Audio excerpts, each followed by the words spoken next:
Matt, welcome to the show, man. Thanks for having me. I appreciate it. You are calling in from New York City right now, right? Yes, sir, from Manhattan. Nice, nice. Busy, busy place. Every time I go there, even though I grew up not far from there, kind of astounds me how much they got going on the streets. Yeah, man, it changes. It changes quickly. You look on a corner, and all of a sudden, there's something else there, and you're like, when did that get there? Yeah, I love it. It's fast paced, but I also need to get out of here once in a while. I go nuts. So, Yeah, yeah, I would too, man. I would too. So, uh, you're with the FitOps Foundation. Tell us a little bit about what the FitOps Foundation does. so, I mean, it does a lot of things, but I guess the easiest way to explain it is we take veterans, both transitioning and active duty, ready to transition, and take them onto a camp. They Mhm. spend about 6 weeks in pre-study and about 3 weeks on the camp, and we train them to become personal trainers. We address all three aspects, which we believe are important: the biological, the physiological, and the, I guess, what we'll call emotional unpacking, or decompartmentalization. And we think that these are necessary. The three pillars are necessary to help them not just with learn the skills of being a great personal trainer, but be able to connect with their clients because they've connected with themselves. And then, really the underlying equity of FitOps is in the reorientation into civilian life and helping to bridge the gap of purpose. Because as you know, as you served, you're probably like me, you're more proud of that than anything, maybe outside of your kids. And when you transition and you lose the ability to serve, if you go into a job where you're not serving, it's just hard. So I think that's probably the greatest gift of FitOps is the ability to serve in a profession and that feels fulfilling. Awesome. And so when they come in, you taking them through this 6 week boot camp, and so a lot of it is spent, building up the emotional intelligence required for the job, and then going into the actual knowledge and the techniques that they're going to need to know to be good, solid personal trainers, right?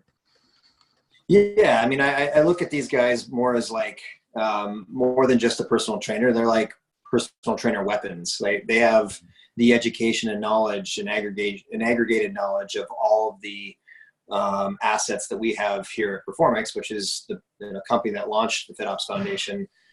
We have the best trainers in the world here, and these trainers are the trainers that go down and train and educate these guys. So they're taking a piece of each one of these disruptive trainers here and instilling some of that into each of them. And so it's not just a curriculum; it's curriculum plus the industry knowledge, and the ability to build clientele and transition with a strategy, not just a certification.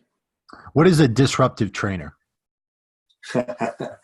I think a disruptive trainer means that they're well-rounded, well-balanced. They have not just a personal training certification, but they have continued education, whether it be strong first or kettlebell certifications or first principles of movement. They understand that personal training isn't just teaching somebody how to lift weights. It's the mental aspects, it's the physical aspects, and the social aspects of fitness and lifestyle all rolled into one coach.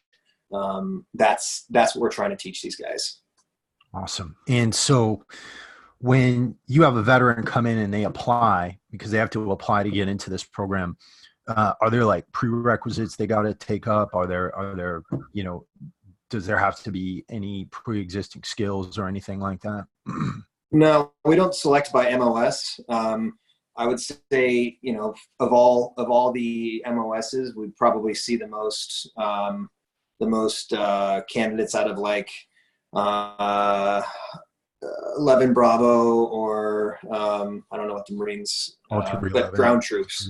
Yeah. Yeah. So, they don't have an applicable skill that is transferable to civilian life. And so, their skill is accountability and leadership and physicality, and what makes great personal trainers: accountability, physicality, leadership. So we're taking the chassis that makes the American military run and being battle ready and moving it into the personal training space. And then layering on top of that, the things that I think make disruptive coaches, which are all the other elements. So, when you put all those things together, you have what I like to call a weapon. Nice. Now, so you get people in, and what's the application process like? So, unfortunately, there's a pretty long waiting list right now. We've put about 300 vets through so far. We've got about 1,500 standing by. But we prioritize based on need. Our program was built to address veteran suicide. First and foremost, that's what we're trying to figure out how to fix. And, we believe that when we see an applicant come through, of the 1,500, we've gone through every bit of their application, and we understand where they're at in their transition, their process.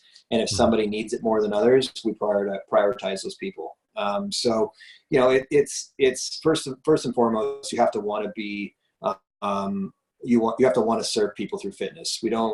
While going on the camp is an amazing experience, who doesn't want to live with vets for a month and train your ass off and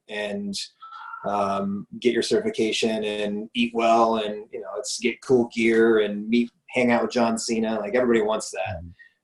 So our process of certification is really about making sure that they have a passion and a heart to want to help other people through fitness. Gotcha. Now, so obviously you guys have a pretty long waiting list. Are there classes coming up? Yeah, so we have a class going right now. There's 40 vets on a camp in Atlanta. We have another class in February, another one after that in April.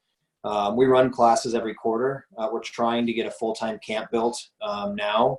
And that was the big fundraiser that you see John Cena's running. He put up $1 million and he's matching dollar for dollar. And what we're going to do is build a camp with those funds, which will allow us to run camps every month with a full-time staff so that we can address the need.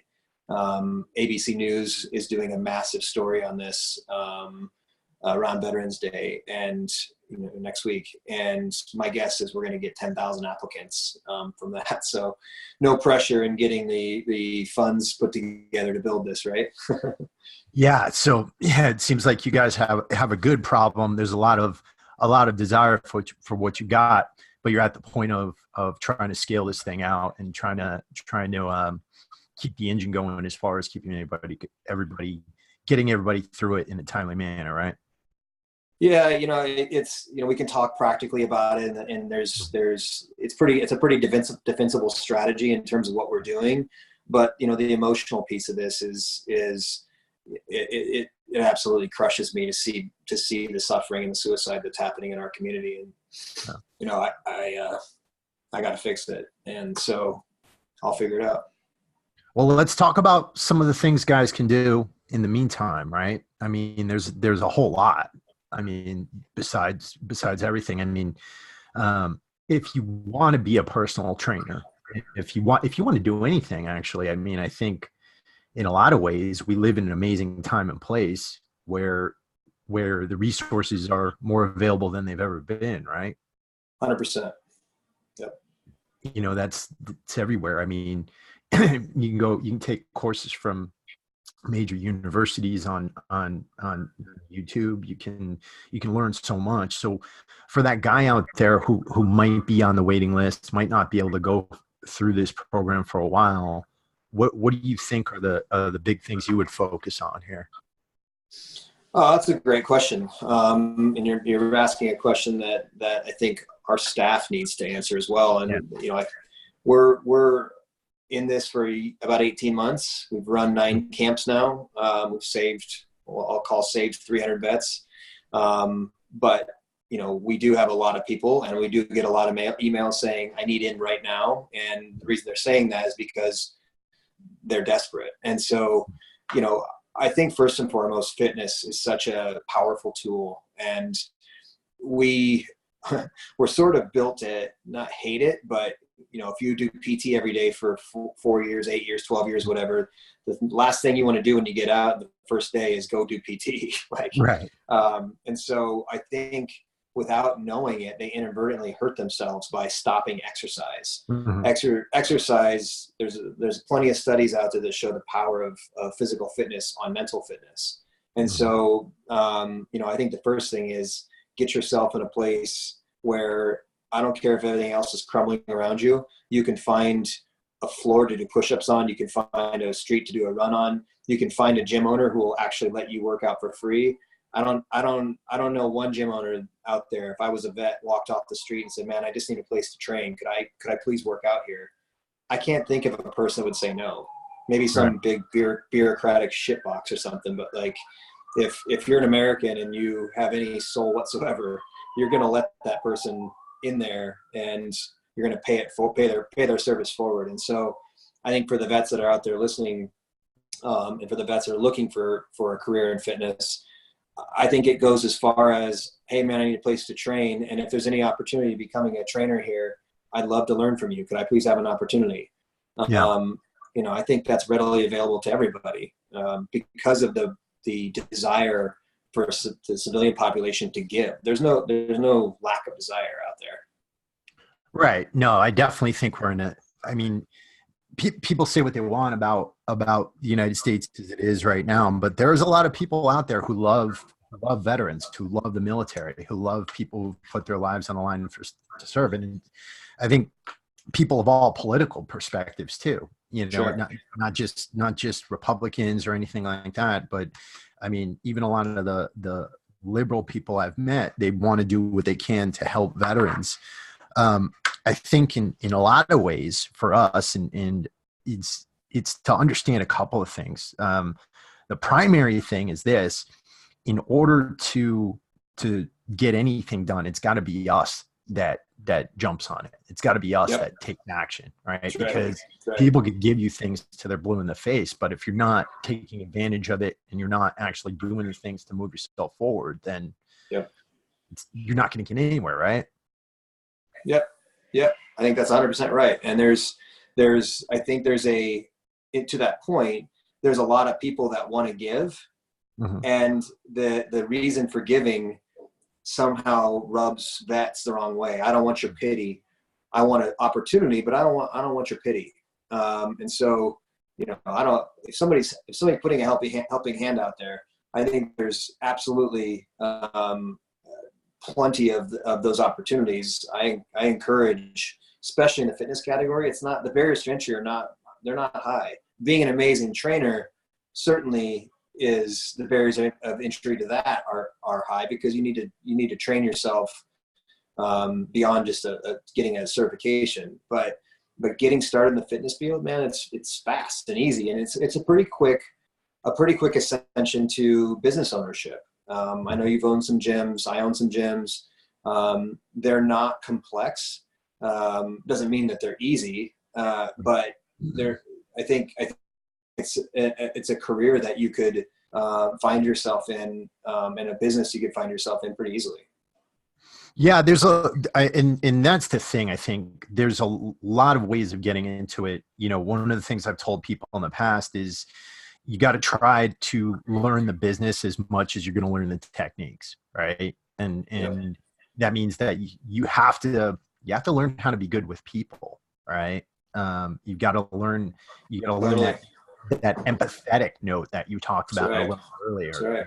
Understanding that, I've got a friend who's a veteran, and he's constantly talking about how civilians are out of shape and how everybody's fat, and how could they let themselves become this fat. And you've got to get yourself to a point to say, you know what, that person hasn't had your experience. That's right. They haven't, they've been in a position where they've lived their lives like this, and they're just coming to this now. And the very fact that they're coming to you says they want help, right? 100%. And civilians look at vets for that. Like they understand our training. And so it's why it makes it's such a awesome opportunity to serve again, because to your point, your friend is judging their shape, but if he actually turned around and looked at himself, he's the perfect person to help them. So if he can gather up some empathy for their position, and then take that empathy and package it up with great training, he can help change their lives through his service, which is again what they're made for. 100%. How did you end up getting into the fitness industry? I had a pretty solid fitness background as a youth. I was a wrestler, and conditioning was part of my life all the way from 6 years old until going into college, and then I went in the military. So it's always been a big part of my life. But as an executive, building a company and running foundations, and I use fitness every single day as a base to jump from. So if I have a big meeting or important podcast, I jump in the gym an hour before and crush a session and get my head right. And it's my meditative space. It's where I go do my thing. People don't bother me. They know that I'm using it for that reason. And a lot of the trainers, my trainers that are on the floor in here every day, they're 4:00 in the afternoon is trainer time, and everybody has their head down and they're crushing. And there's 40 of them in here, and they're training people all day. And most trainers, they train people and they forget to train themselves. My guys understand the value of it. And so, I've used fitness my whole life. I'll use it until I'm dead, in some way or another. So I think it's powerful. Yeah, it is powerful, and that meditative element of it is extremely helpful. I mean, there's so many chemicals that get released from your body when your heart rate is elevated. You have opiate-like effects. You can have euphoric-like effects, things like that. One of the things that I think is going on right now, I see a lot of like these they're like Navy SEAL style programs, and some of them are great, but at the same time, I think, I see a lot of 40-year-old guys trying to do them. And one of the things that bothers me about that is, like, if you look at like a Buds, the attrition rate is high, and it's high for a reason. And it's because the guys who are like 18 and 19 years old who are trying to do this, who are studs, they're having problems with it. So, you think we're at this point in time where we're learning more to keep a balance, right? Where if you take the needle, if you don't do it enough, then your mind's going to go one way, but there's a whole host of things that can happen if you go too far with it, right? Totally. I think you're hitting on extremism, and that's not lifestyle. And so if you take the approach, I think Jocko talks a pretty good balance about mental toughness and understanding, where to set your bounds in terms of where to set your goals in an obtainable space. Training to be a SEAL or a Delta Force guy or a Marine Raider or something like that. That training is just so far beyond what civilians will ever do. And it's so far beyond what really conditioned civilians will ever do. So trying to make those programs for civilians and trying to market those programs to civilians is like encouraging them to fall off the program, because there's no way they can finish them. And so I really think that thoughtful design and programming that starts people where they're at and builds the program to help them get to the next stage. Maybe someday they could pass a Buds program or something because of the conditioning and training they did, but you don't start from zero and go to 1,000. Right. And I think those programs, and you're right, I see them all over the place. There's plenty of books being written right now by ex-SEALs on leadership and training, and there's some good stuff in there. But if you're writing programming, out of those protocols, it's just not applicable to most people. Yeah, because I mean, I run into a lot of guys who want to get in shape or even get into the industry, but they're like, well, I'm not able to squat 300 pounds. I'm not able to do this. I'm not able to do that. And at the end of the day, it's more about being the best version of you that you can be, right? Totally. I think that maybe what you're hitting on something right here that maybe should be talked about, which is like the bravado that people think they have to go to the gym. Like, oh, I have to be tough and I have to be strong. And like, that's like 1985 shit. Like, we're as a society, men, I think especially soldiers, need to dial back a little bit of the ego and be vulnerable and be okay to not be okay. I think, Right. it's that we're talking about two ends of the spectrum, an extreme on compartmentalization, the coupling of feelings and not letting them out. And then on the other side of, I don't want to work out in front of people because I'm insecure and I don't want them to judge me. I think we as a society need to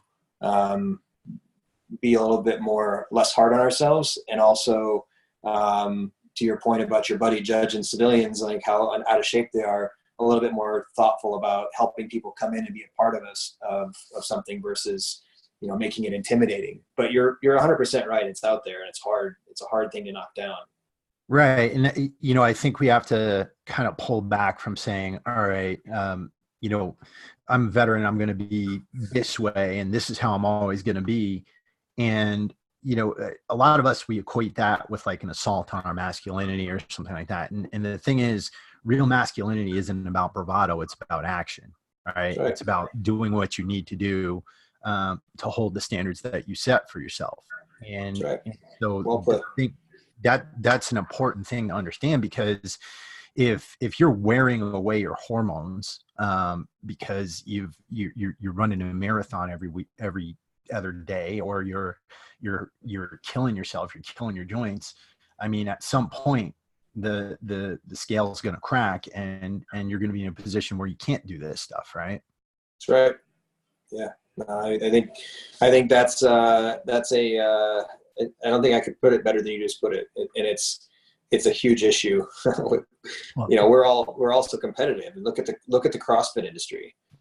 If you're any kind of educated practitioner in the training space, that you put a bunch of guys with egos in a box and tell them to compete against each other, forms out the door, and they're going to crush themselves. Yeah. Most, not all, but most. Like, dude, I'm like that. I'm so competitive that you put me in a CrossFit box, I'll hurt myself. And I know how to train. So it's I think we're in a really interesting time in one, what you just said around masculinity and it being okay to be where you're at. And then two, the fitness space is really evolving right now and it's becoming more inclusive and more of a social thing. And, in that way, CrossFit boxes are pretty great because the social aspect where people come together and work out and sweat, a lot of vets are in those boxes, taking out their aggression and also connecting. My goal is to put socially, biologically and physiologically sound trainers into those places so that they're balancing all the aspects. And you see a guy that's uber competitive with a gigantic ego, I guarantee if you dig underneath that shit, you're going to find a bunch of insecurity and shit that needs to be addressed so that human being can punch forward into being a better version of themselves. Until you deal with those things, they're just going to sabotage you all day long. Is after people go through this program, you guys are connecting with them continually, right? Yeah, so we're evolving that process now. Our first few classes, the very first class is well connected. The second and third class were really big. We had 80 people per class, 80 vets, and they didn't stay as sticky. So, if you were in the military, you jump from unit to unit, you might keep in touch with a couple guys from your last unit, but it's not like your high school buddies.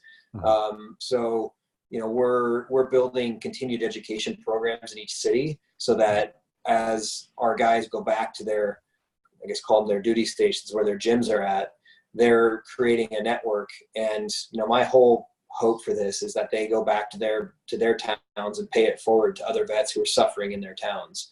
I can't put, there's probably hundreds of thousands of vets that need to go through a program like mine. And the blast radius of my program directly is maybe 1,000 a year. But if those 1,000 each year go into their markets and do the same thing, maybe not a full comprehensive program like ours, but use the power of fitness to transform lives, then the blast radius gets a lot bigger. So what types of jobs are these guys ending up in? Usually, are they heading to corporate gyms? Are they headed to local gyms? Do you guys have networks in that way? Yeah, so we have a partnership with 24 Hour Fitness. I can pretty much guarantee every single vet that comes on my program will have a job when they come out. We teach them how to build a resume, how to articulate their skills in an interview.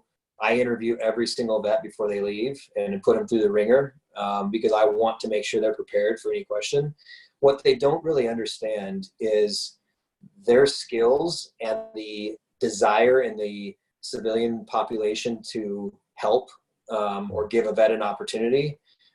You shouldn't walk out of any interview without a job. I mean, Right. it just gives you the skills you need. Now, the last piece of that is, are you mentally and emotionally sound to come into work every day and deliver? And, that piece is the piece that we work the most on at camp.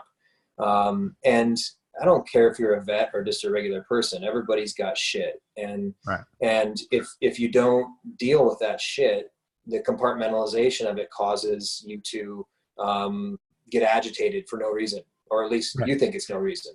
Right. And so, we encourage, at the first camp, I stood up and gave a speech, and it turned into me on stage crying, and all the guys and men and women in the audience were like, holy shit, this dude just unloaded. And, I did that somewhat subconsciously, to be honest. It was the very first day of the very first camp, and now that happens every single night. Every single night they get up, and each night one vet tells their story, and it ends with a big gigantic group circle hug. And you're talking about some war-hardened, tough, guys that walk in there with their arms flared out like they're Cobra stealth style. And, these are the guys that are crumpled up on the floor bawling at the end because they just realized they've been going at it the wrong way for so long. And honestly, like, if you think about what we're taught at an early age, or at least in basic training, compartmentalization is a needed skill in the military. Right. You can't have feelings. That's what gets people killed. And so if we're taught that, but on the way out we're not taught, now it's important to decompartmentalize and let those things out and talk about that shit. Then what we do is just walk around with it all bound up inside. And then one day somebody triggers you and you go off the fucking reservation. You're like, and even you're surprised by what your reaction was once you come down from that. And, that's a sure sign that you have something that you need to deal with inside, and it'll come out in different ways. So anyway, I talk a lot about that because, while we're running a personal training certification camp, it's probably half about that, and the other half is about addressing the issues that might sabotage you in your career as a personal trainer. So, these guys are going into gyms, they're going into GNC stores, they're going into corporate fitness. We put them everywhere. Yeah. Yeah. There's something called empathy fatigue that I don't think people realize is a big thing when you're a coach or a trainer or anything like that. And it happens when you're dealing with so many people. And honestly, as a trainer, you're going to deal with a lot of people every single day. You're going to deal with their stresses, their problems, their issues, their desire or lack of desire to do something. And if you're not taking care of yourself enough mentally, a lot of times that can affect you big time. And so it's really important that you are taking care of yourself, that you are taking care of your mindset, and you're doing the things you need to in order to keep yourself in order so that you can serve people to the best of your ability. Yeah, man, that's a really good point. I think getting back to the types of people we're dealing with, these are the people who are built to serve. And so they just keep serving and keep serving and keep serving. And at what point do they stop and serve themselves? And, that is a real problem. And it honestly gets back to, I don't want to make this a psychology podcast, but it really gets back to, what's inside of you that makes you want to serve other people so much. And, often it's because you don't know how to serve yourself. And that doesn't mean you don't know how to be selfish. It actually means you don't know how to love yourself enough to be nice to yourself, to be good to yourself. So you Right. put all of your energy into serving other people. Yeah. And you gotta find a deeper meaning for doing it. Right. Totally. Yeah. Because, it can't just be about the career. It can't just be about the money. It can't just be about the notoriety. You got to be there because you're finding meaning from this in some way. It's helping you too. Right. Amen, man. Yeah. Um, Purpose. so you're sitting next to a cryo tank. What's that thing for? Yeah, it's to reduce inflammation, similar to an ice bath. But we use this as a recovery tool in Performix House. Nice. Yeah. For the people who aren't watching this because we don't publish the video, it looks like a big vat that you step inside of. And, I've done it a few times before, and, helps a lot. It helps a lot. I use a lot of cold therapy. Yeah, they there's a bunch of studies that just came out that said you don't want to do it around the workout because it disrupts hypertrophy, but on a day off when your body's trying to recover, there's Right. probably not a better tool than cold. Right. They say the same thing about fish oil and curcumin. You don't want to get in and around a workout because you need that inflammation to start recovering. That's right. So do they get taught about a lot of these extra tools for reducing inflammation and enhancing recovery and things like that?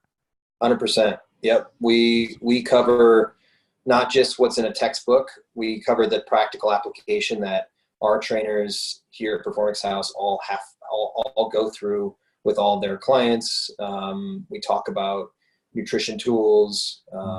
We don't talk about specific supplements, like, even though our brand Performix is a sports nutrition brand, we don't educate them on our brand specifically. We educate them on protein and what the benefit of protein is, and glutamine and things like that. But we try to be as agnostic as possible in terms of the type of things that we teach them. One of the things that's happened to the veteran community is a lot of vets think everything's a marketing angle, or you want to use me in some way to do something. We've had vets come on our camp and said, "Oh, this is some sort of multi-level marketing thing. You want me to hawk your shit or something?" I said, "No, I don't want you to sell any of my stuff. I mean, if you want to, you can certainly encourage you to take it, but I want nothing from you other than for you to be healthy and happy in your career. And if you want to go out in the world and spread my brand, fine, but it's not what I'm asking you to do. And it's not like you're getting a certification from Performix. You're getting it from a nonprofit called FitOps. We just use our trainers and their education and knowledge to teach these veterans when they go through the program." And the certification they get, it is a FitOps certification. It's not from an outside association, right? No, it is. We use both. So Okay. what you get when you graduate from the program, we bring proctors out from like NASM and they test them on the camp. But we also give them a designation called a CVFO, which is a Certified Veteran Fitness Operative. Gotcha. So the underlying asset of an NASM certification or something like that, like ACE or we think NASM is one of the best. We use that often. But what we're trying to communicate is that a CVFO is a certified trainer from an outside accredited program, but has been taught the tools from a military background, has the tools from military background coupled with training from FitOps, which gives them the other pieces. So you can go online and get a personal training certification pretty easy. But that makes you certified, not qualified, in my opinion. Right. We aim to add the other piece. Having the national certification from like a NASM or an NSCA, it just helps as far as procuring jobs and things like that, right? Right on. Yep. Awesome. And so, when these guys go down there, they're working, are they training themselves every day? Are they working out every day? How much class time are they getting? And then let me walk you through it like a typical day. So we have PT at 5:30 a.m. We do PT from 5:30 to 6:30. Once in a while, we'll throw in a long run, and so 5:30 to 7. But they finish PT, go into chow hall, replenish themselves. Every meal is built specifically for that day's exercise plus that day's curriculum. So we're biohacking in some ways on the camp because we want to make sure that they're able to fuel themselves to get through the day because it's long. Mm-hmm. After chow, they shower. They're back in classroom around 9, and they're in curriculum and their textbooks from about 9 to noon. And they're learning anatomy. They're learning, physiology, learning everything you would need to from a practical knowledge perspective. Chow at lunchtime is usually coupled with some sort of activity. Just prior to chow, go in, eat, and then we're in either more curriculum in the afternoon or in a outside skills program, which will be like, might be how to build a social media following. And we'll bring an expert in to teach them how to build their social following and why it's important to understand how to use social media professionally versus like putting pictures of your dog up or something. Like obviously mm-hmm. pictures are fine, but like if you're a professional and you're training people and that social media platform is your way to communicate what you do, we want to teach you how to use it to both gain clientele and to create a reputable brand for yourself so that people see it and they're like, man, this guy looks legit. I want to train with him. Yeah. So then the afternoon is usually a lifting party. We'll actually work out together. It's about a 2-hour stretch, and it's smoking and joking, or I guess they don't do that anymore. It's now pumping and listening to music and throwing out with each other, and that's real bonding time. Mm-hmm. And then usually more curriculum right before chow, and then evening chow's at 6, and then they're in the Performix talk, which is our where you get up and give your speech. It's not a speech. It's just it's 40 guys and girls sitting in the audience, and you get up and you're on stage, and we have this big hammer called the Hammer of Tears, and we created this because a lot of times this is the first time someone's sharing their story, and some of these stories are war stories, some of these stories are childhood trauma, some of these stories are childhood trauma layered with war stories. Like they're just they're but the point is that a lot of times they're hard to get out, and so we put a big tire up on the stage and a big hammer, and when someone's trying to get it out and the tears start to come and the emotions start to come, they're able to pick up this hammer and start smashing the shit out of the tire.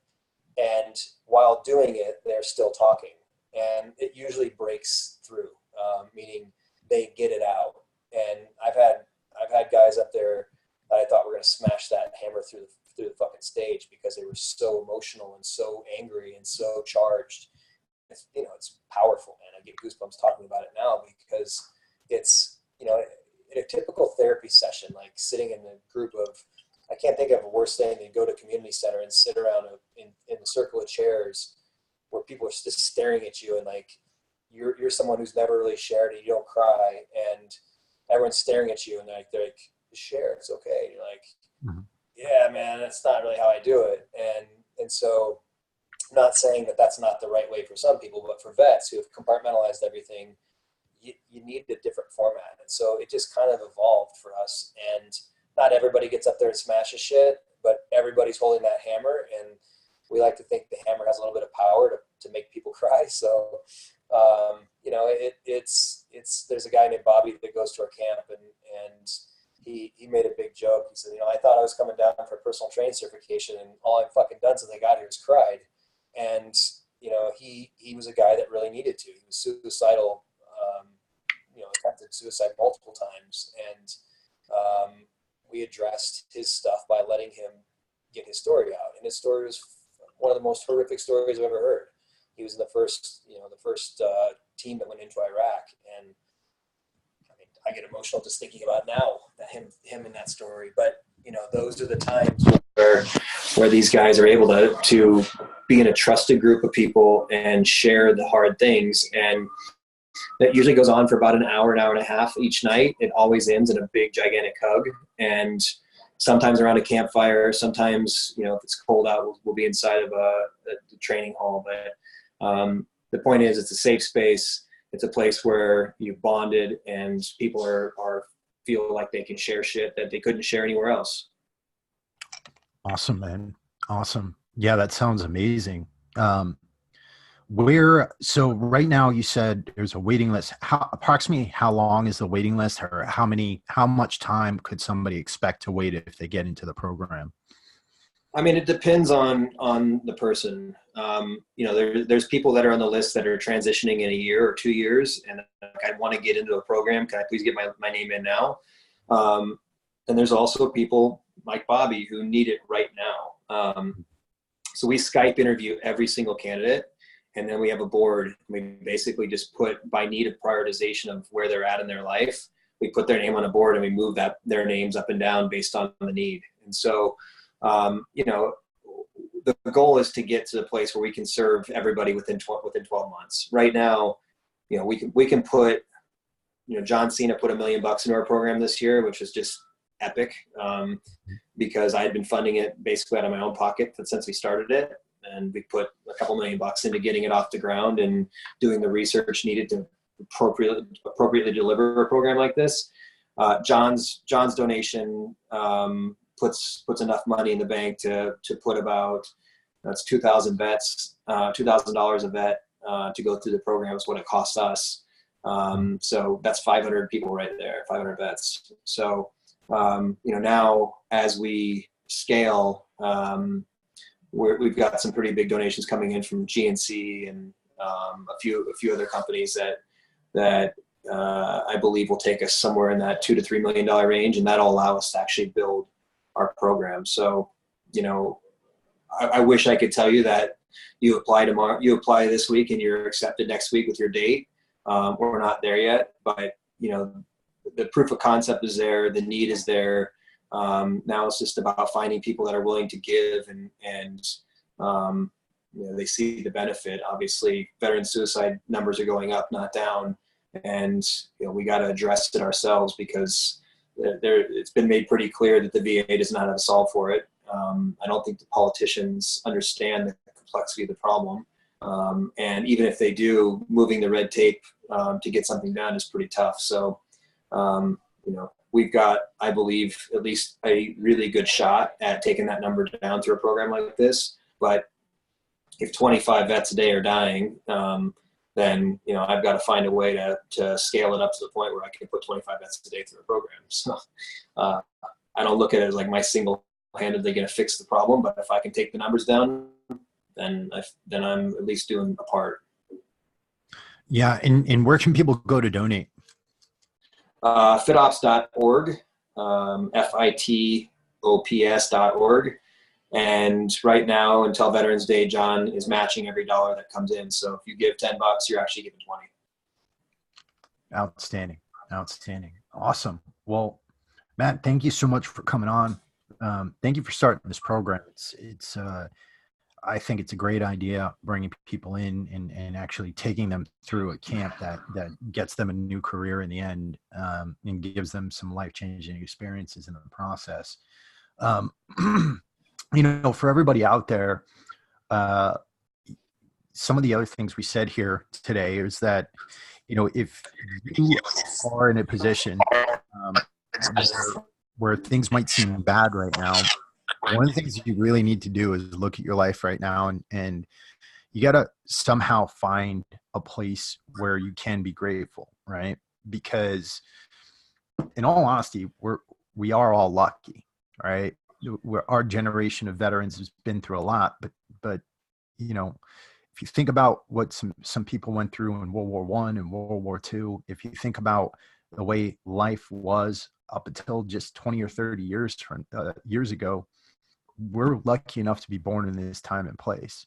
And that's not to say that's going to take away all your worries or all of the stresses you've been through, but it is to say that if you're going to get through those stresses, you need to take the actions in order to actually get through them. You need to take the actions to invest in yourself. This program's a great way to do it. And until you get into the program, make sure you're doing what you can to learn, to read, and to know that there's people out there that definitely want to help you. So, Matt, again, I want to thank you for coming on. It's fitops.org. If you guys want to head over and donate, give $5, $10. That's being matched by John Cena, which is amazing. And the more money that goes into this program, the more vets who are going to get through it. So awesome, man. I appreciate you having me on, and thank you. And anybody out there listening to this, feel free to reach out and connect if you have some ideas to make our program better or want to partner up. Outstanding. Thank Awesome, you so much, Matt, and everybody out there. Get out there and live your best lives while you can. Thanks, brother.